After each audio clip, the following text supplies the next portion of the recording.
네, 이제 오늘 사사기 21장 마지막 마무리하는 말씀입니다. 네, 마무리하는 말씀인데 설교 제목이 부도덕한 명예입니다. 명예하면은 좋은 것이어야 될 텐데 그 명예가 부도덕한 것이라면은 과연 그것이 바람직할까 하는 것을 생각해 보고자 합니다.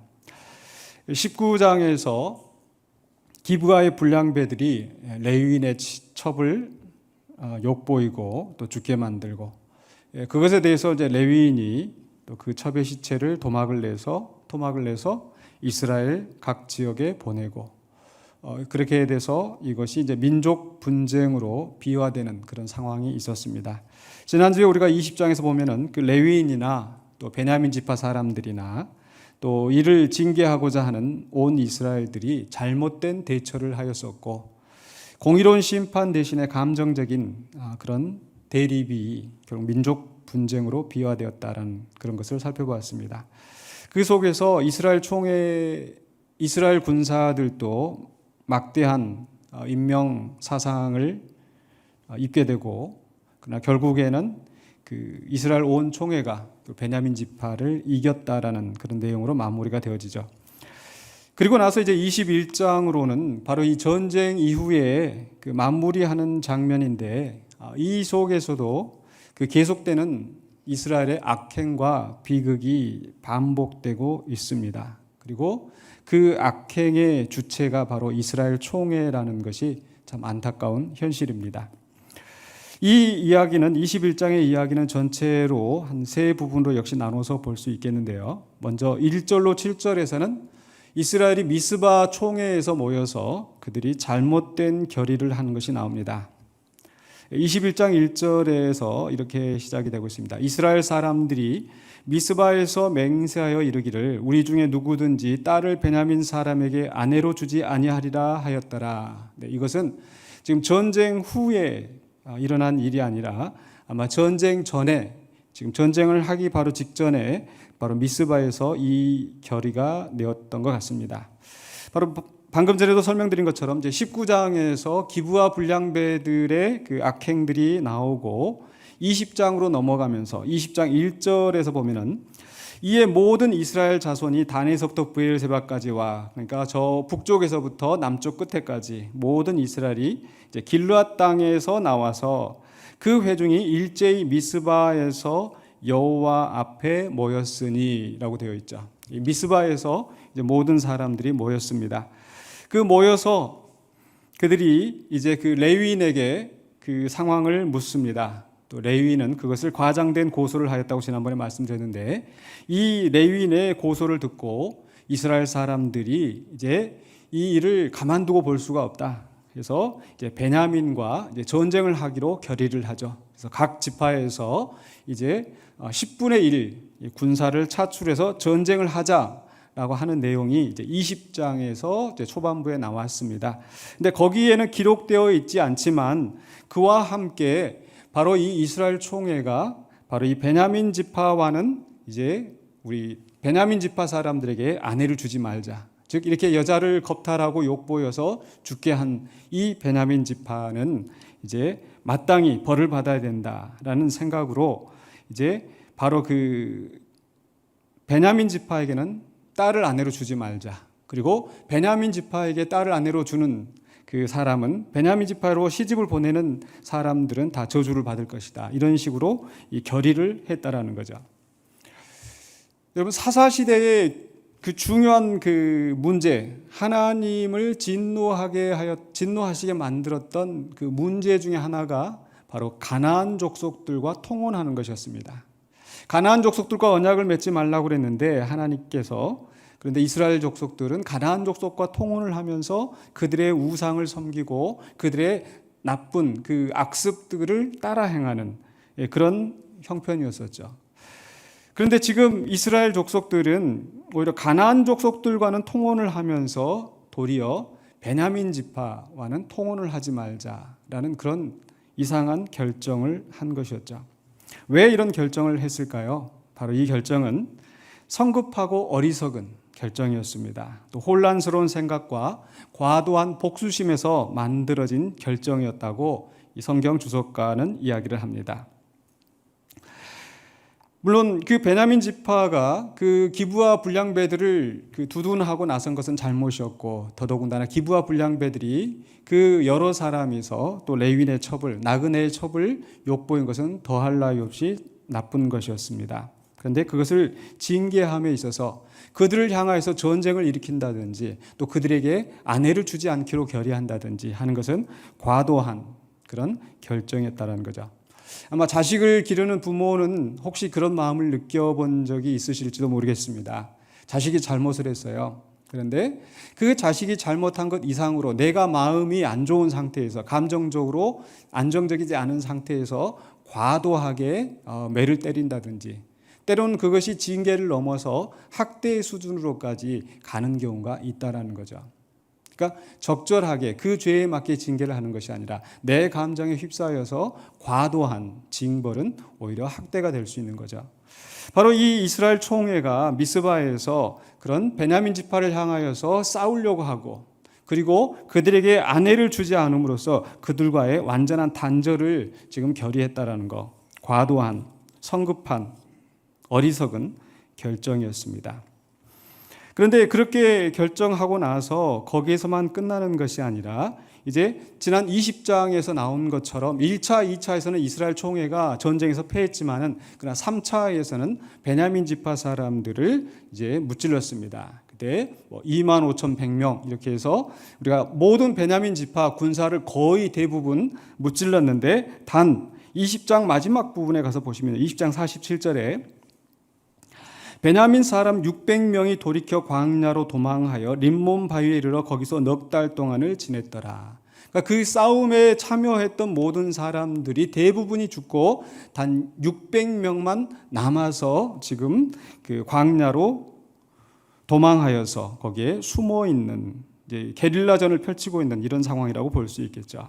그런데 이 상황에서 이스라엘 사람들이 어떻게 했는가? 20장 48절을 보시면요, 이스라엘 사람이 베냐민 자손에게로 돌아와서 온 성읍과 가축과 만나는 자를 다 칼날로 치고 닥치는 성읍은 모두 다 불살랐더라.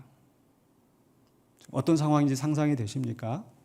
지금 25,000명의 군사와 싸우면서 지금 거의 다 죽고 600명이 도망갔는데, 지금 그 이스라엘 사람들이 그것도 이제 분에 가득 차가지고, 그렇죠? 이스라엘 사람들이 생각하기는 자기들의 4만 명이 이미 죽게 된 상태이니까, 그래서 이때를 몰아서 다 그 나머지 600명까지 지금 다 아마 무찌르려고 했는데 그 600명이 도망간 상태이고, 그러니까 이들은 다시 돌아와서 베냐민 지파에 와서 베냐민 지파의 모든 성읍을, 각 성읍을 다니면서 가축이고 사람이고 남녀노소를 막론하고 그 사람들을 다 칼날로 쳐서 또 불살르고 초토화를 시켰다는 거죠.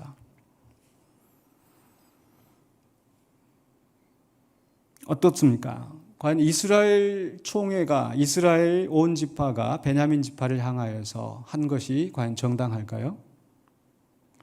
그들은 분명히 감정적인 보복을 하고 있고 민족 대학살을 하고 있는 겁니다. 그리고 나서 이제 600명이 광야에 가서 이제 숨어서 넉 달 동안 지냈다고 했습니다.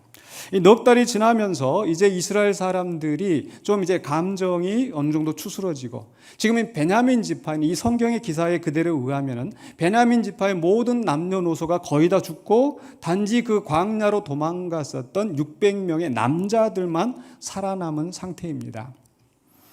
그 속에서 이들이 이제 후회하면서 이러다가는 베냐민 지파가 다 죽겠구나.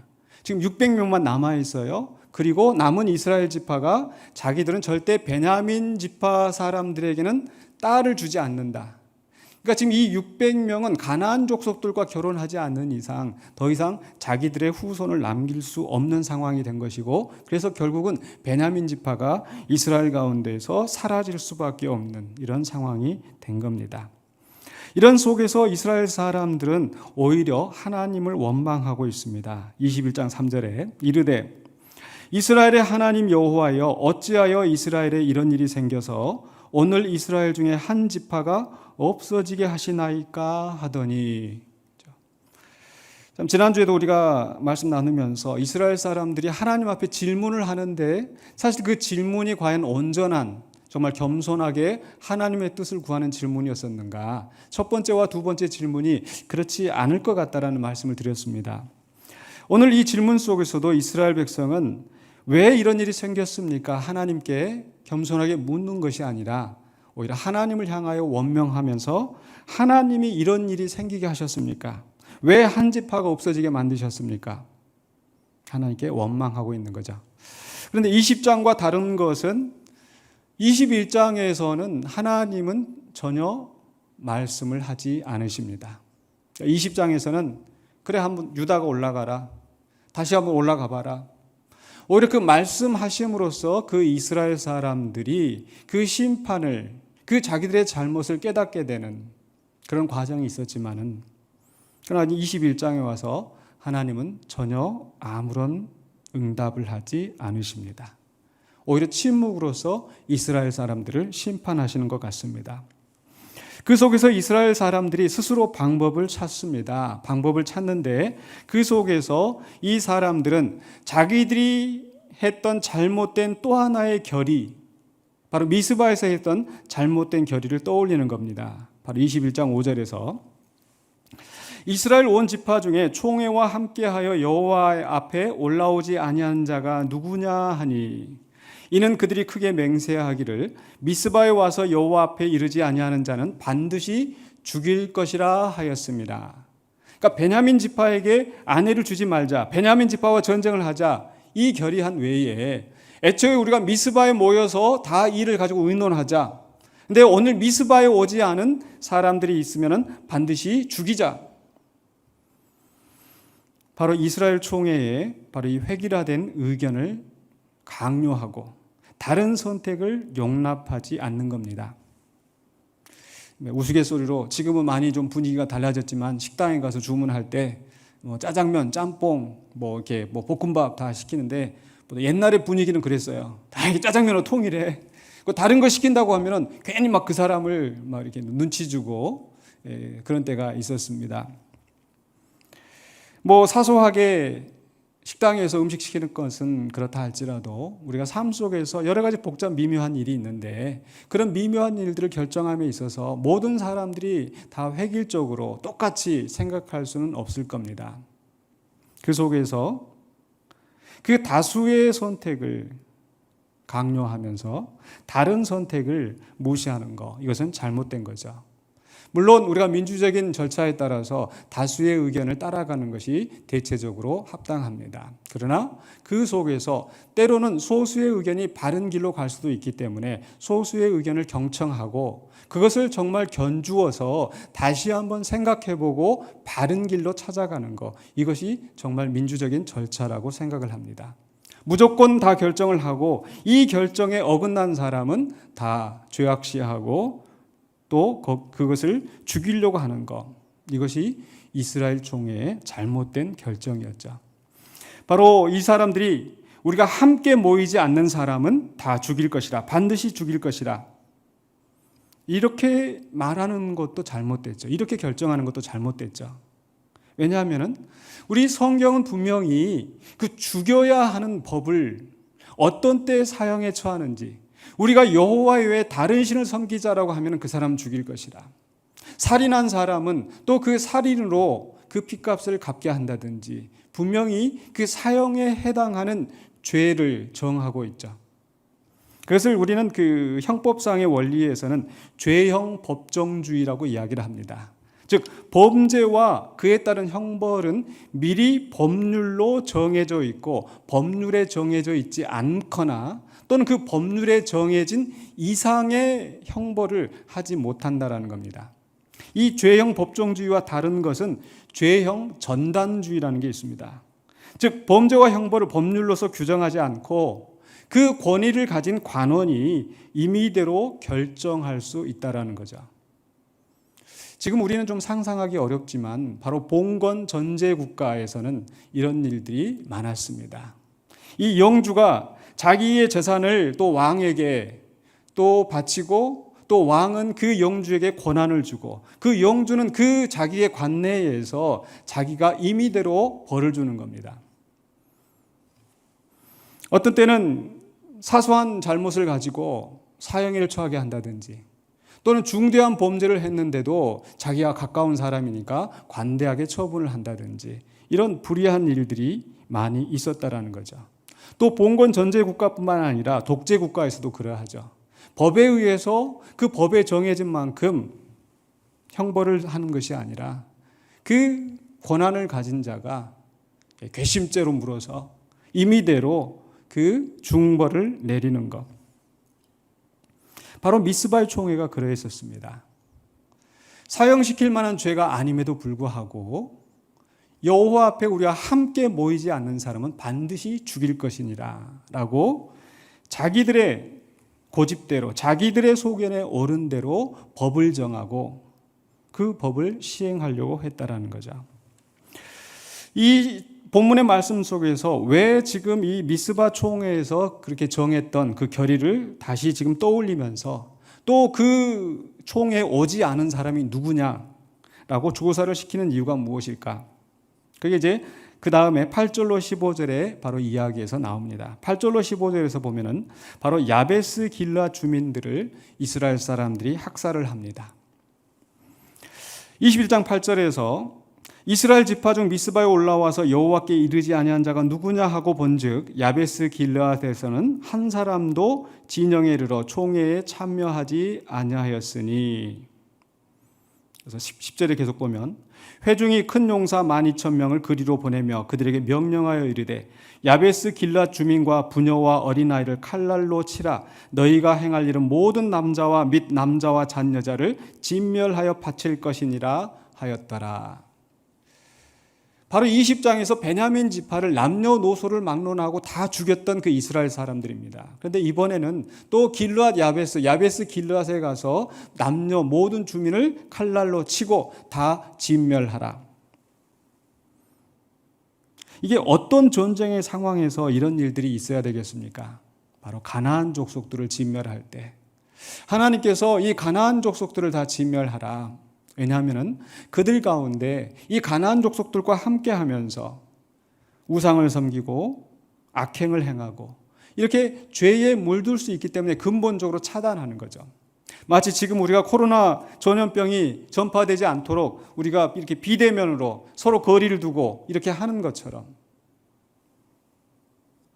하나님께서는 가나안 족속들을 쫓아내든지 진멸하든지 그렇게 함으로써 그 이스라엘 백성의 거룩함을, 정말 순수한 믿음을 유지하기를 원하셨던 겁니다. 그런데 지금 이스라엘 사람들은 바로 길르앗 야베스 주민들을 그렇게 진멸하고 있습니다. 가나안 족속에게만 적용되어지는 진멸하라고 하시는 그 법을 자기들의 총회에 가담하지 않았다고, 자기들의 뜻에 따르지 않았다고 그 사람들을 무차별하게 학살하고 있는 거죠. 그들이 이렇게 한 이유가 무엇인가? 바로 12절에 그 이유가 나옵니다. 그들이 야베스 길르앗 주민 중에서 젊은 처녀 400명을 얻었으니 이는 아직 남자와 동침한 일이 없어 남자를 알지 못하는 자라. 14절에 계속해서 그때 베냐민이 돌아온지라 이에 이스라엘 사람이 야베스 길르앗 여자들 중에서 살려둔 여자들을 그들에게 주었으나 아직도 부족함으로. 어떤 상황입니까? 지금 이 600명 남자들만 남아있는데 그 남자들과 결혼시킬 여자들이 없어요. 왜? 이스라엘 사람들은 자기들의 딸을 베냐민 지파에 주지 않기로 결의를 했기 때문에.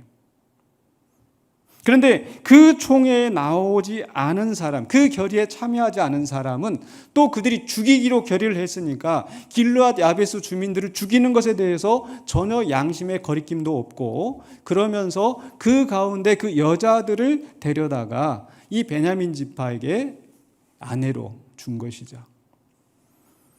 자기들 생각에는 야 이거 꼭 먹고 알 먹고 우리가 총회에 나오지 않은 사람 죽인다고 했으니까 길르앗 야베스 주민들은 다 처벌하고 또 베냐민 지파는 살려야 되겠는데 우리가 아내를 주지 않기로 결의했기 때문에 그 총회에 참여하지 않은 사람은 다 죽이고 그들의 여자들을 데려다가 결혼을 시키는 것은 우리는 합법적이다. 결국 그들은 자기들의 결의를 바꾸는 것이 아니라 오히려 자기들의 그 명예를 위해서 또 다른 학살을 지금 감행하고 있었습니다. 그런데 그렇게 해서 데려온 여자들이 400명밖에 안 되는 거예요. 남아있는 지금 베냐민 지파는 600명이고 지금 이제 400명을 데려왔는데 아직도 200명이 부족한 상황입니다. 그러면 어떻게 할 것인가? 이들은 또 다른 죄를 생각해냅니다. 그게 오늘 봉독했던 이제 말씀이고 세 번째 장면입니다. 바로 16절로 25절에서 이들은 그 베냐민 지파로 하여금 실로에 가서 실로의 여자들을 납치하게 만들었습니다. 바로 16절에 보시면요, 회중의 장로들이 이르되, 장로들이 나와서 이제 우리가 해법이 있다, 이게 발언을 하는 겁니다. 베냐민의 여인이 다 멸절되었으니 이제 그 남은 자들에게 어떻게 하여야 아내를 얻게 할까 하고, 그러면서 그 다음에 말하기를 18절에 우리가 우리의 딸을 그들의 아내로 주지 못하리니 이는 이스라엘 자손이 맹세하여 이르기를 딸을 베냐민에게 아내로 주는 자는 저주를 받으리라 하였음이로다. 이게 진퇴양난입니다. 딜레마입니다. 그런데 그 딜레마를 해결할 방안이 있다.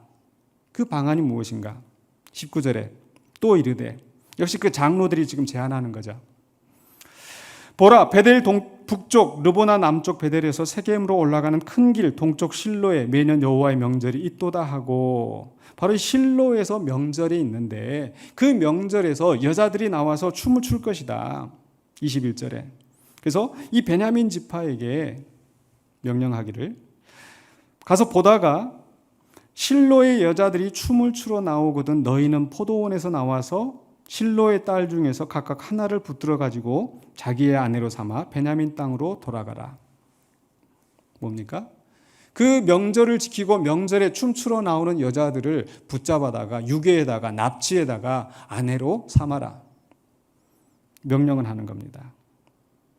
그런데 만약에 그 아버지나 형제들이 여기에서 항의하면 어떻게 할 것인가? 22절 상반부에 보면요, 만일 그의 아버지나 형제가 와서 우리에게 시비하면 우리가 그에게 말하기를 청하건대 너희는 우리에게 은혜를 베풀어 그들을 우리에게 줄지니라. 만일 와서 따지면은 우리가 가서 중재하겠다. 우리한테 와서 따질 텐데 이스라엘 총회에서 너희는 우리에게 은혜를 베풀라. 그 은혜라는 게 뭔가 22절 하반부에 나오죠.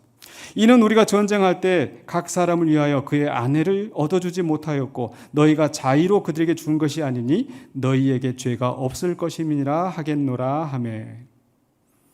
이게 지금 어떤 상황인지 조금 더 깊이 우리가 그 뉘앙스들을 좀 살펴볼 필요가 있어요. 자, 아버지와 또는 그 여인의 형제들이 가서 지금 이스라엘 사람들에게, 베냐민 사람들에게 따지는 거예요. 뭐라고 따져야 되겠어요? 왜 우리 딸을, 왜 우리 자매를 잡아가냐 하고 지켜야 되겠죠. 근데 사실 이들이 지금 가서 따지는 내용은 뭐냐면, 이 지금 답에, 이 사람들이 말하는 답에 비추어 보건대, 야, 베냐민 지파에게 딸을 주는 사람들은 저주를 받을 것이라고 우리가 맹세를 했는데, 지금 우리가 이 딸이, 너희들이 지금 데려가서 베냐민 지파하고 결혼을 하면 우리가 저주를 받을 거 아니냐, 우리의 명예가 훼손될 것이 아니냐. 지금 그 여자의 안위를 걱정하는 것이 아니라 자기들의 명예를, 자기들이 저주를 받을까 봐 또 따지는 것이고, 그에 대한 이스라엘 총회의 대답은 무엇입니까? 너희가 스스로 준 것이 아니라, 자의로 준 것이 아니라 납치되어서 아내로 준 거 아니냐. 그러니까 너희들한테는 죄가 없어. 너희들은 저주받지 않을 거야. 라고 위로를 하고, 이런 궤변으로 합리화를 하고, 그렇게 된다라는 거죠. 결국 이 장로들은 문제 해결을 위해서 꼼수를 부리고 있는 겁니다. 애초에 감정적으로 잘못된 결의를 하고 전쟁을 하는 것이나, 또 딸을 아내로 죽이지 않게 한다는 것이나 잘못된 감정적인 결정이었고, 또 거기에서만 그치는 것이 아니라 베냐민 지파의 모든 남녀 주민을 초토화시켰던 것, 감정적인 보복이었습니다. 그런데 그런 잘못된 결의, 잘못된 행동을 정말 회개하고 고치고 돌이키는 것이 아니라 그 잘못을 덮기 위해서 또 길르앗 야베스 주민들을 학살하고 실로의 여인들을 납치하고 거기에서 궤변으로 자기들의 행동을 정당화하고 합리화하고 그러고 있는 거죠. 왜 이렇게 하고 있을까요? 자신들의 명예를 지키기 위해서. 우리는 우리의 결의를 깨지 않았다. 우리는 맹세한 것을 지켰다. 바로 그 부도덕한 명예. 차라리 잘못을 인정을 하고 회개하면서 하나님의 응답을 구했더라면 어떻게 했을까요? 너희들은 약속해놓고 너희들은 맹세해놓고 베냐민 지파에게 딸을 줬으니까 내가 너희들에게 저주를 내릴 것이다. 우리 하나님 그런 분이신가요? 아니잖아요. 잘못된 맹세를 하고 결국 기어이 그 맹세를 지키겠노라고 또 다른 잘못을 감행하고 있는 겁니다. 바로 잘못된 맹세로 악한 일을 하였던 사람이 앞에서 나왔었죠. 입다. 누구든지 나를 처음 맞이하는 자는 하나님께 바치겠노라고 잘못된 소원을 하였고, 차라리 잘못된 소원한 것에 대해서 내가 잘못했습니다. 하나님, 내가 섣불리 맹세했습니다. 하나님, 내가 잘못입니다. 내 잘못입니다. 라고 해야 될 텐데, 나는 소원한 것을, 나는 맹세한 것을, 우리는 결의한 것을 반드시 지켰다. 무엇이 중요한지, 무엇이 하나님의 뜻에 합당한지 생각하지 못하고 자기들의 부도덕한 명예를 세우려고 하는 사람들. 회개 대신에 고집을 부리면서 학살과 강간과 유괴와 더 큰 죄들을 조장하면서 합리화하고, 이것이 율법주의의 함정입니다. 오늘 웹이라는 그 성경 주석가가 이 이야기에 대해서 바로 도덕적인 맹목성, 그러니까 이게 윤리야, 이게 법이야, 이게 도덕이야, 맹목적으로 그것을 지킨다고 하면서, 혹은 시민들의 고집, 바로 레위인들과 장로들을 포함해서 결국 이 일을 주도한 사람들은 그들의 지도자들이었고 장로들이 그 궤변을 통해서 문제 해결점을 찾아낸다고 하면서 결국 온 이스라엘 회중이 잘못된 길로 가게 만들지 않았습니까? 결국 그런 그 시민들의 고집으로 인해서 정치는 모두 변질되어 버렸고, 결과적으로 이 모든 기구들의 역기능만이 나타난 것이다. 비록 그들은 총회에 모여서 여호와 앞에 모여서 결의하고, 또 오늘 본문 말씀 속에서도 보면 그들이 번제와 화목제를 드리면서 결국 결정을 했지만은 그들은 잘못된 결의를 하고 또 그 결의를 지켜야 한다고 해서 계속되는 악을 행하고 있는 겁니다. 사실 오늘 이 시대에도 이런 일들이 일어날 수 있습니다. 제가 지난주 광고 시간에 짤막하게 우리 주기철 목사님 면직되었던 것을 이야기했는데, 왜 주기철 목사님이 면직되었는지 아시죠? 바로 우리 대한예수교 장로의 총회가 신사참배를 결의하고, 주기철 목사님은 그 신사참배 결의가 잘못되었다고, 나는 절하지 않겠다고, 나는 신사참배하지 않겠다고 그 고집을 부리시다가 면직을 당하셨습니다. 역사가 지나면서 결국 신사참배가 잘못되었다라는 거, 신사참배를 결의한 총회가 잘못했다라는 거 나왔지만, 그러나 그 이후로 우리 교회사에 보면은 정말 또 그 권력을 가진 자들이 그것을 이상하게 궤변으로 풀어나가면서, 당신네들이 감옥에 있으면서 고생한 만큼 우리는 밖에서 교회를 지키기 위해서 고생했다라고 하면서 여전히 자기들의 기득권을 쥐고 결국 교회가 분열되어지고 총회가 분열되어지고, 이런 역사가 우리 한국 교회사에도 있었습니다.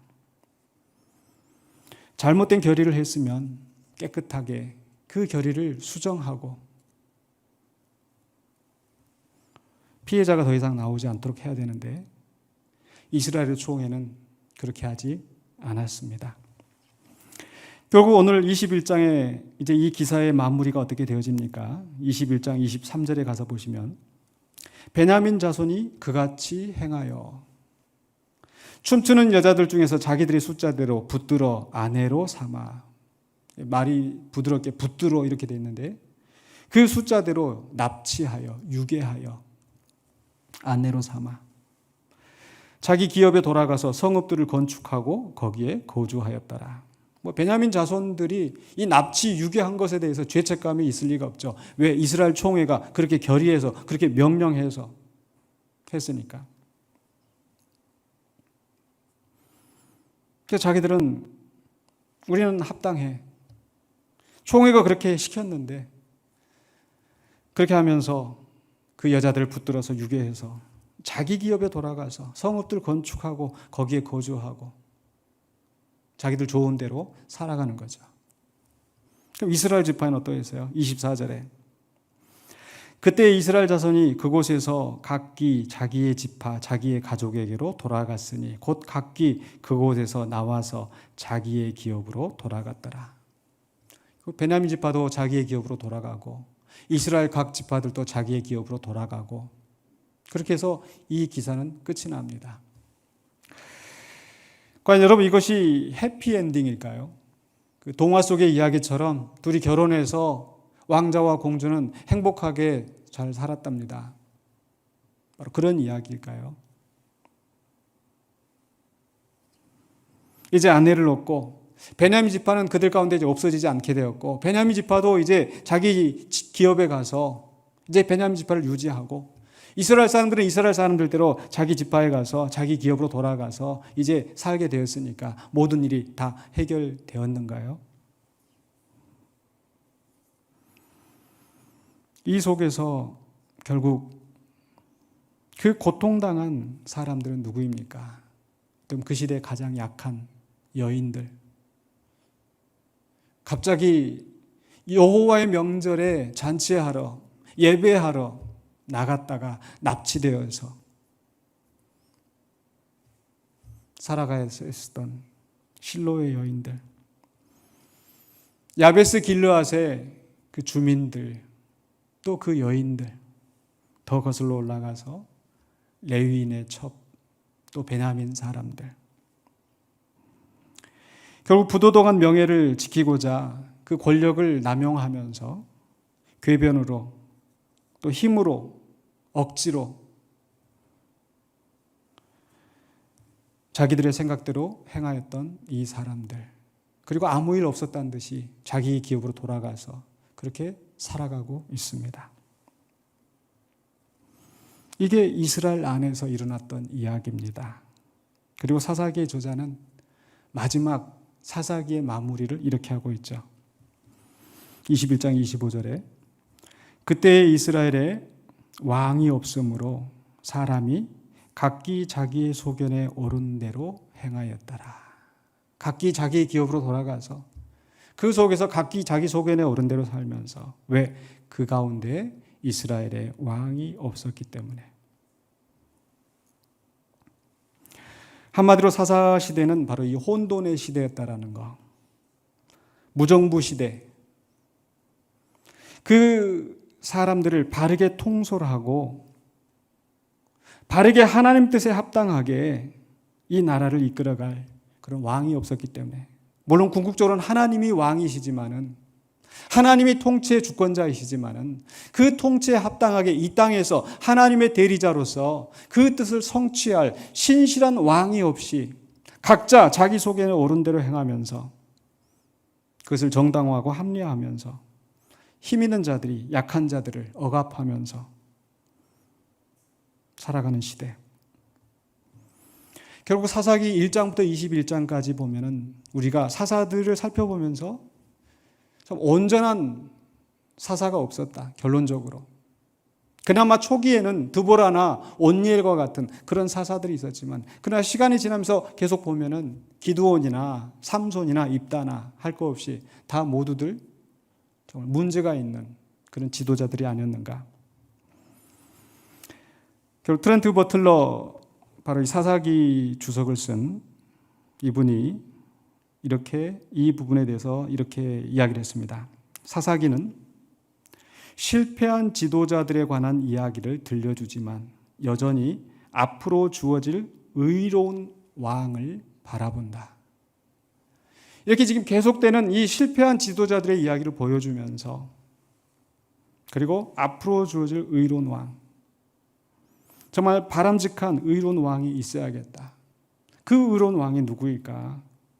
얼마 전에도 잠깐 말씀드렸습니다마는 바로 이제 이 구약의 맥락에서는 바로 이제 사무엘서에 등장하는 다윗이 그런 의로운 왕이었고, 또 열왕기서에 넘어가면은 바로 그 무질서한 시기에 하나님을 절대적으로 신뢰하였던 히스기야 왕이나, 또 므낫세와 아몬의 시대에 그 우상 숭배가 가득하였던, 하나님의 법을 떠났던 그 시대에 요시야가 성전을 수리하면서 발견한 율법책을 가지고 나라를 개혁하였던 바로 그런 의로운 왕, 그런 의로운 왕이 있었기 때문에 그나마 부패한 시대에 다시 그 나라를 정돈하고 하나님의 나라답게 갈 수가 있었다는 거죠.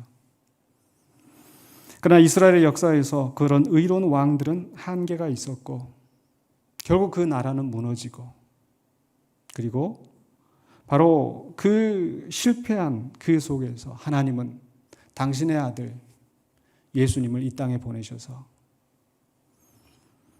바로 그 예수 그리스도를 통하여서 그 하나님의 나라를 완성해 나가시죠. 이게 성경의 큰 역사입니다. 예수님은 어떤 분이셨습니까?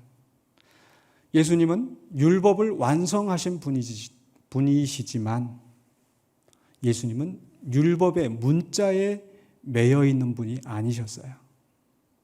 바리새인과 서기관들은, 대제사장이나 율법학자들은 그 당시에 율법의 문자에 매여서 오히려 그것으로 자기들의 이득을 취하면서 약자들을 무시하고 자기들은 의인인 것처럼 부도덕한 명예를 주장했지만, 오히려 예수님은 약자들과 함께 하시면서 율법을 어기는 것 같았지만, 안식일을 어기는 것 같았지만 정작 그 안식일의 참 정신을 따라서 그 약자들을, 생명을 살리는 그런 일을 감당하신 거죠. 부도덕한 명예가 아니라 자기의 명예를 위해서 약자들을 희생시키는 부도덕한 명예가 아니라 약자들을 살리시려고 오히려 자신이 낮아지시고 명예를 버리시고 오히려 희생당하셨던, 그리고 결국에는 십자가에 못 박히시기까지